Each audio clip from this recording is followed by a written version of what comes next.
안녕하세요. 저는 의료회사에서 MD로 일하고 있는 30대 여성 사연자입니다. MD라는 직업에 대해서 아시는 분들이 계신지 모르겠네요. MD라는 직업은 보통 판매할 상품을 선별하여 결정하는 일을 하는 사람입니다. 저는 의료회사에서 일을 하고 있으니 매 시즌마다 판매될 의료들을 결정하고 판매가 될 만한 품목들을 추천하는 일 같은 걸 하고 있죠. 유행에 앞선 가치를 추구하고 소비자들의 마음에 들 만한 상품들을 선별하는 일을 하다 보니 사람들은 그런 저의 안목도 좋지 않을까 생각하는 듯 합니다. 그런 제가 결혼도 잘하지 않을까 말이죠.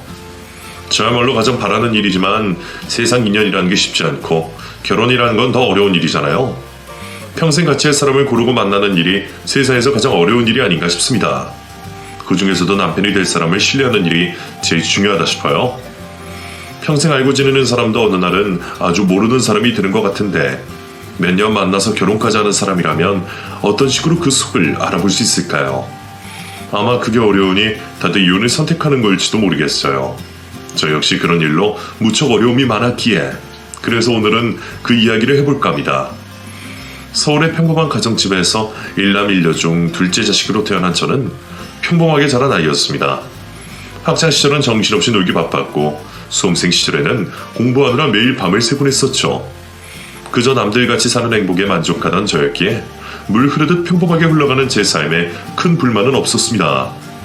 10대 시절에는 원하는 대학에 합격하는 게 꿈이었고 20대에는 취업, 그리고 30이 되기 전에는 좋은 사람을 만나서 결혼하는 것이 제 인생의 목표였어요.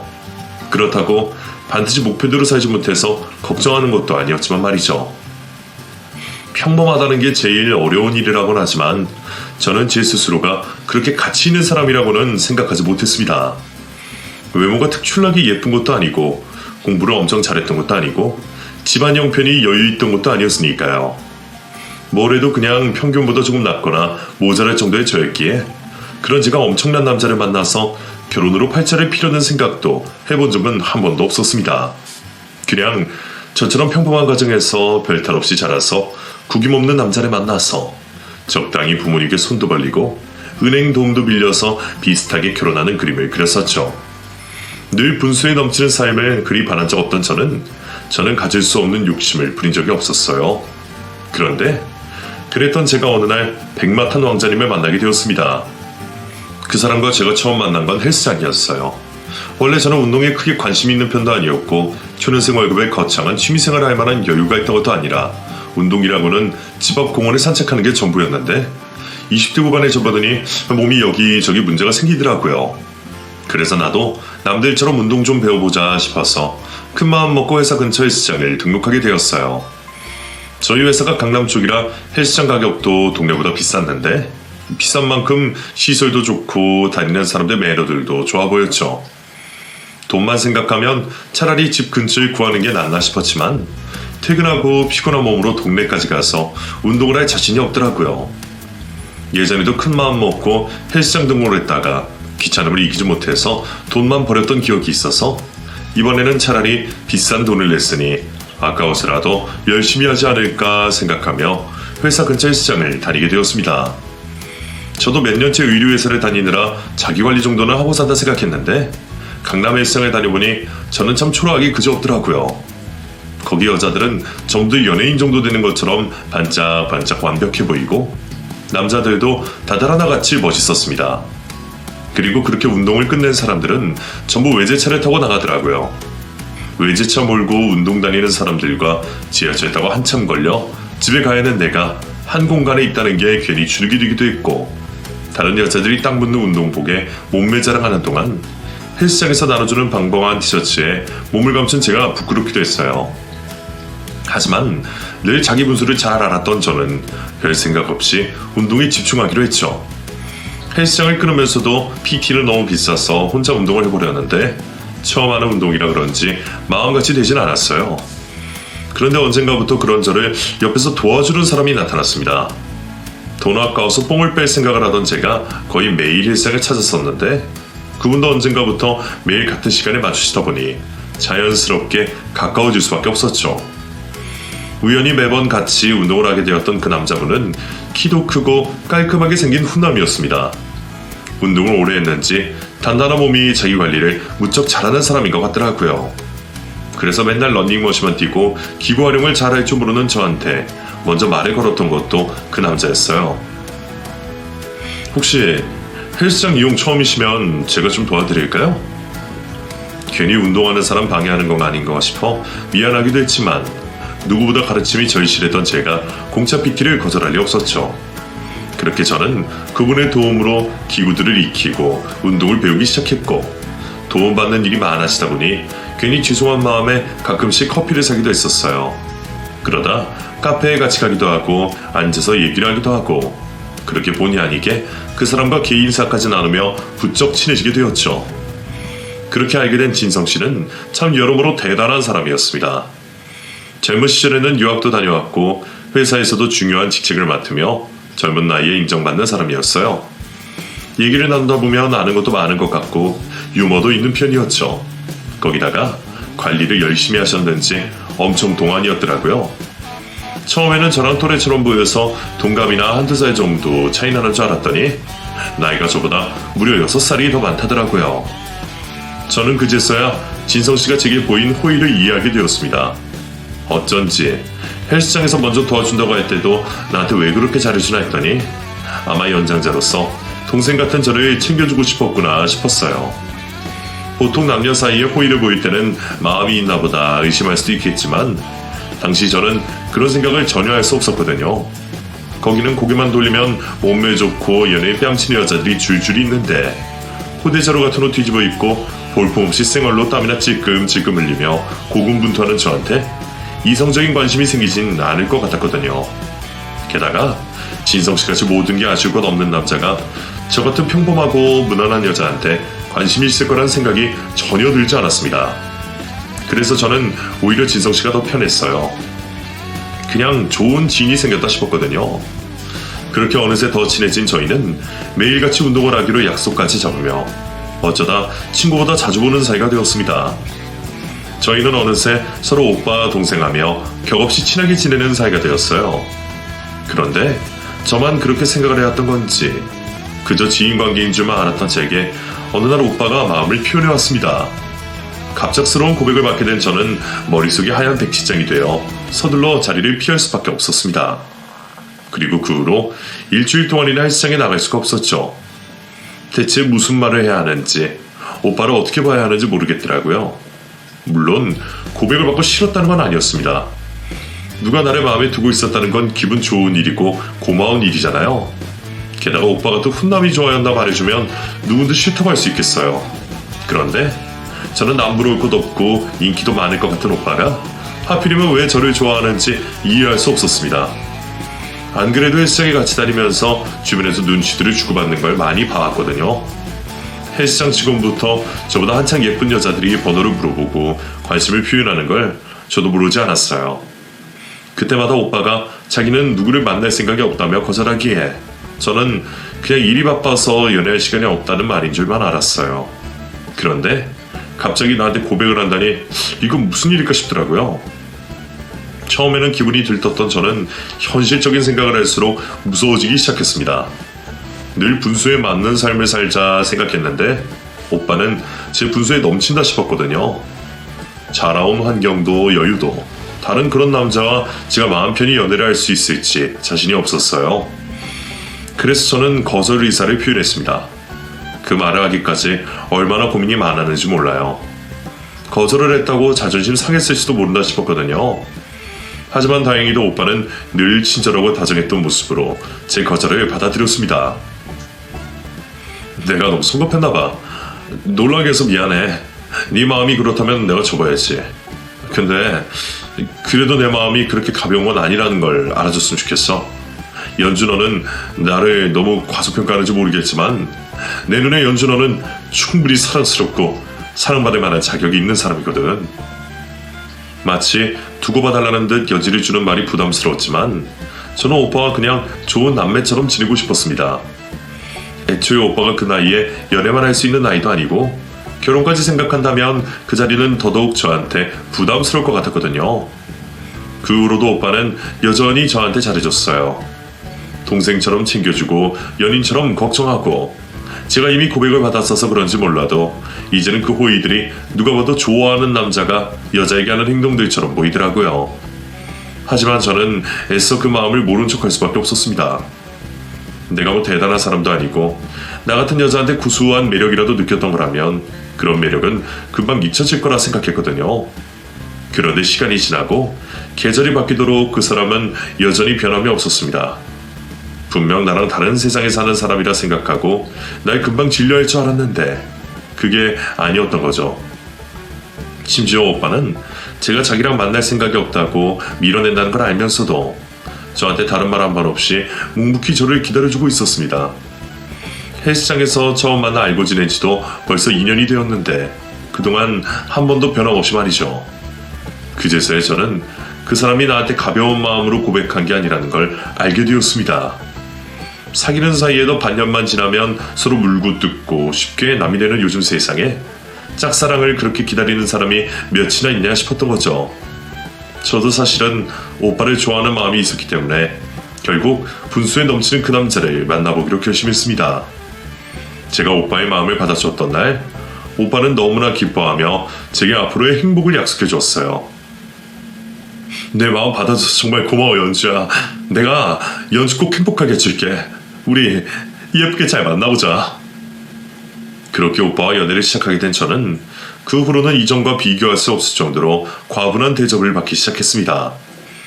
친구로 지낼 때도 참 다정하고 세심하게 챙겨주는 사람이라서 연애를 해도 별다를 게 없을 줄 알았는데 막상 연애를 하고 보니 이전에는 오빠가 적당히 선을 긋고 있었다는 걸 알겠더라고요.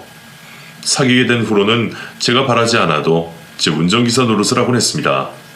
자기는 다시 먼 거리를 돌아 집으로 돌아가는 수고를 해서라도 매일 운동 끝나고 저를 집에 데려다 주고 주말에 데이트가 한 번 있어도 꼭 저를 데리러 오곤 했어요. 차가 있다고 해서 그런 일이 쉬운 건 아닌데 그게 전부 저를 위한 배려와 애정이란 생각에 저는 미안하면서도 고마웠습니다. 덕분에 저는 난생 처음 공주 대접을 받게 되었죠.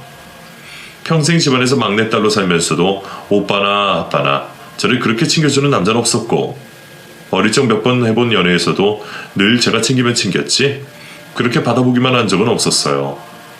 능력 좋고 잘생긴 남자친구가 나를 좋아해 주는 것만으로도 감지덕지한데 제가 가족한테도 못 보던 애정을 퍼부어준다니 그건 정말 꿈같은 일일 수밖에 없었습니다.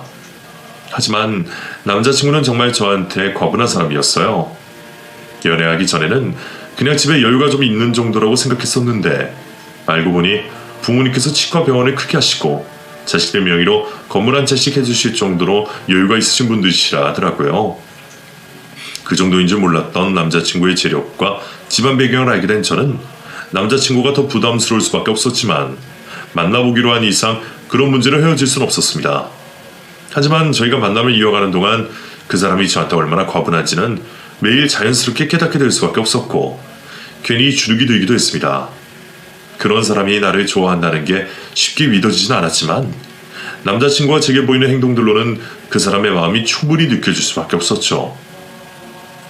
그렇게 만남을 거듭하면서 저와 남자친구 사이에도 신뢰가 생기게 되었고 남자친구는 저와 결혼까지 하고 싶어 했습니다. 남자친구 쪽 집안에서도 제 존재를 알고 계시고 만나기를 고대하신다는 걸 알게 되었죠. 그동안 내가 집에 여자 데려간 적이 없어서 부모님도 무척 놀라신 모양이야. 결혼하고 싶은 사람이 있다고 하니까 못 기다리시겠나 봐. 나는 천천히 보여드리려고 했는데 가족들이 너무 성하시네. 혹시 괜찮으면 집에 인사 한번 갈래? 아무래도 오빠가 나이가 있다 보니 부모님께서 결혼을 서두르고 싶어 하신 듯 했습니다. 그것도 그러지만 했던 게 동생은 몇 년 전에 결혼을 해서 가정을 꾸린 상황이었거든요.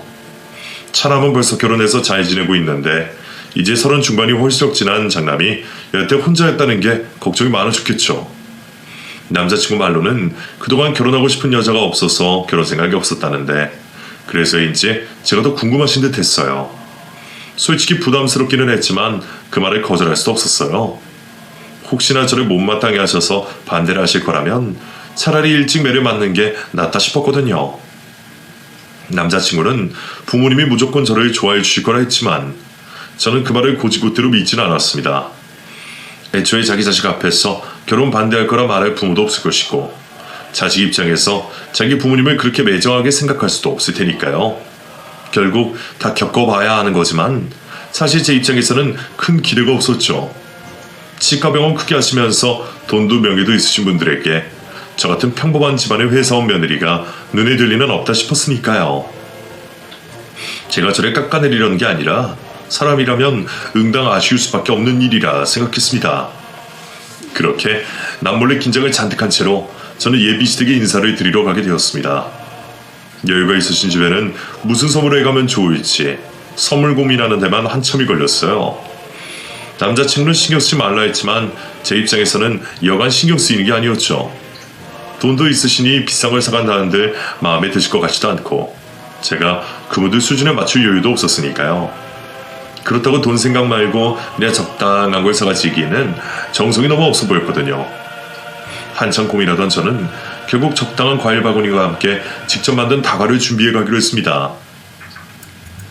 어서 와요. 여기까지 오늘의 수고했어요. 어머니, 이거 연주가 들고 온 선물이래요. 뭐? 아니, 손님으로 불렀는데 무슨 선물을 다 사왔어? 미안하게. 그냥 와도 되는데 고마워요. 이거 연주가 직접 만든 거래요.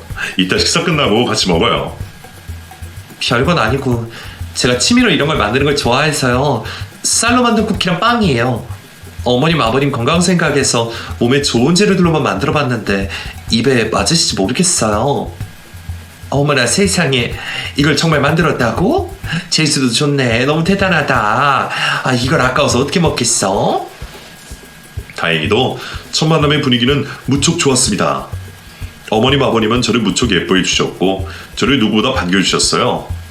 괜히 겉모습만 보고 사람 차별하신 건 아닐지 걱정했는데 별것 아닌 저의 정성을 알아주시는 걸 보고서야 저도 마음이 놓였죠. 그런 어머님 아버님은 큰아들의 늦은 걱정이 염려스러웠는지 저희가 하루빨리 결혼을 하기를 바라셨습니다. 결혼 준비는 우리가 뭐든 도와줄 테니까 걱정하지 말고 부담 갖지 말고. 우리는 연주가 하루빨리 우리 식구가 되었으면 좋겠구나. 저를 정말 예뻐하시는 예비 시부모님의 눈치에 저는 몸둘 바를 모를 지경이었죠. 그렇게 모든 것이 완벽하다 싶었던 그 상황에서 저는 유독 걸리는 것이 있었습니다. 저희를 보러 왔는지 식사가 끝나갈 무렵 만나게 된 예비 시동생네 부부였어요. 어머니, 저희 왔어요. 어머, 니들이 이 시간에 무슨 일이니? 연락도 없이. 지나가다가 잠깐 들러봤어요. 어머니 드릴 것도 있고 했어요. 저희 데이트하다가 어머니 좋아하시는 떡집이 있길래 좀 사왔거든요. 어머, 손님 오신다는 게 오늘이었구나. 제가 깜빡했네요, 어머니. 괜찮다. 온 김에 서로 인사나 하면 되지. 어차피 이제 곧 한 식구 될 사이인데 미리 인사하면 좋지 않겠니? 예상이 없던 시동생 부부의 방문이었던지라 당황스럽기는 했지만 어차피 만나야 할 사이였기에 크게 괴롭지는 않았어요. 그런데 그렇게 만나게 된 예비 동서가 저를 너무 뚫어져라 쳐다보더라고요. 제가 무슨 행동을 하는지 하나도 놓치지 않겠다는 것처럼 말이죠. 레이저를 쏘는 듯 노골적인 눈빛에 저는 눈둘 곳이 없을 정도였어요. 불편한 마음에 왜 그러냐고 묻고 싶었지만 자리도 자리인데다가 아직 서로 호칭도 어떻게 해야 할지 몰라서 뭐라고 말을 할 수가 없었습니다. 게다가 시동생이나 예비동서나 다들 저보다 나이가 많았던 탓에 어린 저는 더 불편할 수밖에 없었죠. 첫 만남의 유난스러운 예비동서의 행동이 마음에 걸렸지만 저는 대수롭지 않게 생각했습니다. 그냥 나한테 관심이 과한 거라 생각했었죠. 그렇게 저희는 얼마 뒤 상견례를 치르게 되었고 그리고 그 상견례 자리에서 저는 예비동서를 다시 만나게 되었어요. 저번의 눈빛이 왠지 마음에 걸렸지만 제가 어려도 앞으로 제가 형님이 되니 먼저 조심하라 했는데 아니나 다를까 그날 단둘이 화장실에 있는데 저한테 의미심장한 말을 하는 겁니다. 근데 연주씨는 이 결혼 괜찮을 거라 생각해요? 둘이 결혼하면 정말 행복해질 수 있을 것 같아요? 네? 그게 무슨 말씀이세요? 아니, 그냥 신데렐라 된 기분인 것 같기에 결혼에 기대가 큰가 해서 물어봤어요. 대뜸 상견례 날 그런 이야기를 묻는 걸 보고 저는 좀 기분이 상하기도 했습니다. 우리가 아직 그렇게 친한 사이도 아닌데 이제 막 결혼 결정한 사람 앞에서 무슨 소리를 하나 싶었거든요. 그래도 그때까지는 그냥 실없는 사람이라 생각하며 대수롭지 않게 생각했어요. 예비 시부모님이나 남자친구나 다들 예비 동서에 대한 이야기는 별로 하지 않았으니까요. 그 후로 저는 결혼 준비를 시작하게 되었고 덕분에 시어머니를 뵙거나 시댁에 갈 일이 많아지게 되었습니다. 시부모님이 저를 잘 대해주셔서 그런지 저도 어머니와 함께 있는 게 불편하지 않았거든요. 저희 부모님은 아직 일을 하시느라 바쁘셔서 집에서 삶아지던 시어머니가 저희 결혼 준비를 많이 도와주셨어요. 그리고 그럴 때면 예비 동서를 만나는 일이 자주 생기게 되었죠. 근데 저는 이상하게도 예비 동서가 참 불편하더라고요. 처음에는 제가 괜히 저보다 나이 많은 동서가 불편해서 그런 줄 알았습니다. 그런데 그게 아니라 예비 동서가 하는 행동들이 불편했던 거였어요. 예비 동서는 말없이 저를 가만히 쳐다보거나 제가 하는 행동들을 관찰하는 듯하면서 가끔씩 알 수 없는 이야기를 하곤 했는데 그게 아무래도 예사롭지 않았거든요. 근데 연수씨, 보면 볼수록 참 매력이 많은 것 같아요. 처음에는 잘 몰랐는데 보다 보니까 괜히 정이 간달까? 아주버님 왜 좋아하시는지 알겠네요. 솔직히 나는 아주버님보다 연수씨가 아깝다. 연수씨가 내 동생이면 이 결혼 말렸을 것 같아요. 처음에는 그런 말이 그냥 제 칭찬인 줄 알았습니다. 그런데 자꾸 듣다 보니 뭔가 이상하더라고요. 제가 아깝다면서 결혼을 말린다거나 한 번은 저한테 진지한 표정으로 왜 어린 나이에 결혼을 하려고 하냐 하더라고요. 근데 여준씨, 진짜 이 결혼 진짜 해야겠어요? 아, 너무 걱정이다. 대체 뭐가 걱정인지 무슨 소리인지 설명을 안 해주면서 저를 볼 때마다 혼잣말처럼 저런 이야기를 하다 보니 머리가 복잡하더라고요. 나한테 무슨 하고 싶은 말이 있어서 저러는 건지 아니면 괜히 나이 어린 형님 앞에 미리 텃세를 부리는 건지 말이에요. 그러다 어느 날 저와 예비 동서가 단 둘이 남겨졌던 사이 동서가 심각한 표정으로 저를 붙잡고 이야기를 하는 거였어요. 연주씨, 그동안 내가 했던 얘기 가볍게 생각하지 마요. 내가 차마 진실을 말할 수가 없어서 그러는데 이 결혼 연주씨한테 좋을 거 없어요. 이 결혼 다시 생각해보면 안 될까? 제가 정말 친동생처럼 생각돼서 그런다며 진지하게 당부를 하는 그 말에 저는 당황스러울 수밖에 없었죠. 그냥 농담으로 넘기기에는 그날 그 말은 정말 저를 걱정하는 것 같았거든요. 내가 결혼을 하면 안 되는 이유라도 있는 건지 그 진실이 진심으로 알고 싶었어요. 하지만 자기는 결국 그 집 식구들이라며 말을 못한다는 이유로 진실을 들을 수는 없었습니다. 그게 너무 찝찝했던 저는 결국 고민 끝에 남자친구에게 상황을 이야기할 수밖에 없었어요. 동서가 그런 이야기를 하는 이유라도 있는 건지 정말 결혼을 할 수 없는 이유가 있을지 남자친구에게 듣고 싶었거든요. 재수씨가 그랬다고? 여러 번 그랬다니까. 어머니 안 계실 때마다 나한테 후회하지 말고 결혼 생각 다시 하라고 그러더라고. 혹시 오빠 나한테 뭐 숨기는 거 있어? 숨기다니. 내가 너한테 숨길 게 뭐가 있어? 그런 거 없어. 근데 왜 현정씨가 자꾸 그런 말을 해? 아휴, 나 괜히 불안해 오빠. 그러게 말이다. 나도 재수씨가 대체 왜 그랬는지 모르겠다. 재수씨한테 내가 말해볼 테니까 너무 걱정하지 마. 그냥 별건 아닐 수도 있고 먼저 결혼한 입장에서 농담하는 걸 수도 있지. 원래 재수씨가 좀 실없는 구석이 있어. 사람이 가볍달까? 저는 고민 끝에 이야기를 꺼냈지만 남자친구는 대수롭지 않게 반응했어요. 오히려 예비 동서가 성격이 좀 이상하다며 아무렇지 않게 이야기를 하더라고요. 차라리 이상한 짓이라며 화를 냈으면 이해가 되었을 것 같은데 평소에 남자친구답지 않게 너무 무심한 반응이 저는 더 이상하다 싶었습니다. 평소에는 제가 무슨 말을 해도 가볍게 생각하지 않던 사람이었는데 결혼 관련해서 불안하다는 제 말에도 너무 걱정이 없는 게 이상했거든요. 그게 조금 찝찝했지만 그래도 남자친구를 믿었던 저는 남자친구를 믿고 넘어가게 되었습니다. 그런데 이상하게도 제가 그날 이후로 예비 동서를 다시 만날 일이 없어지고 말았습니다. 시댁에 들러도 어머니를 만나도 늘 있던 사람이 어느 순간 자취를 싹 감춰버렸더라고요. 혹시나 싶어 어머니한테 여쭤봐도 바쁠 거라는 얘기만 하시고 괜히 말을 돌리셨어요. 그게 왠지 이상했던 저는 괜히 불안한 마음에 동서를 직접 만나보고 싶었습니다. 동서가 왜 그런 말을 했는지 지금이라도 듣고 싶었거든요. 그래서 저는 남자친구에게 예비 동서를 만나고 싶다 전했는데 남자친구는 제가 그 사람을 만날 필요가 없다며 딱 잘라 거절을 하는 거였죠.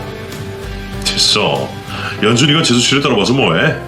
어차피 그동안에도 불편했었다며 이상한 얘기하는 것도 왜 그런지 모르겠고 아직 곧 친정리도 안 됐는데 그것 때문에 연준이가 괜히 무시당하는 것도 싫어. 어차피 결혼하고서도 자주 볼 일 없을 텐데 만날 필요 없어. 그래도 가족들 사이에 만나서 얘기는 할 수 있잖아. 나도 대체 나한테 왜 그런 말 했는지 괜히 이유가 궁금해서 그렇지. 그리고 갑자기 매일 보이던 사람이 안 보이니까 걱정이 되잖아. 됐다니까 그래. 쓸데없는 데 신경 쓸 필요 있어? 그러지 말고 연주 너는 결혼 준비만 하자. 어? 제가 걱정돼서 그러는 건지 제가 동서를 만나는 게 걱정되는 건지는 모르겠지만 제가 직접 예비 동서를 만나고 싶다는 얘기에도 남자친구는 제게 동서의 연락처를 알려주지 않았습니다. 그리고 계속 뭔가 숨기는 사람처럼 이상하게 굴기만 했죠. 그리고 얼마 뒤 저는 갑작스러운 예비 동서의 연락을 받게 되었습니다. 자기가 꼭 할 말이 있으니 남자친구에게 말하지 말고 혼자 나오라더라고요. 저번부터 자꾸 저를 혼란스럽게 하는 탓에 이번에는 또 무슨 말을 하려는 건가 걱정이 되면서도 궁금한 마음에 저는 그 자리에 나갈 수밖에 없었습니다.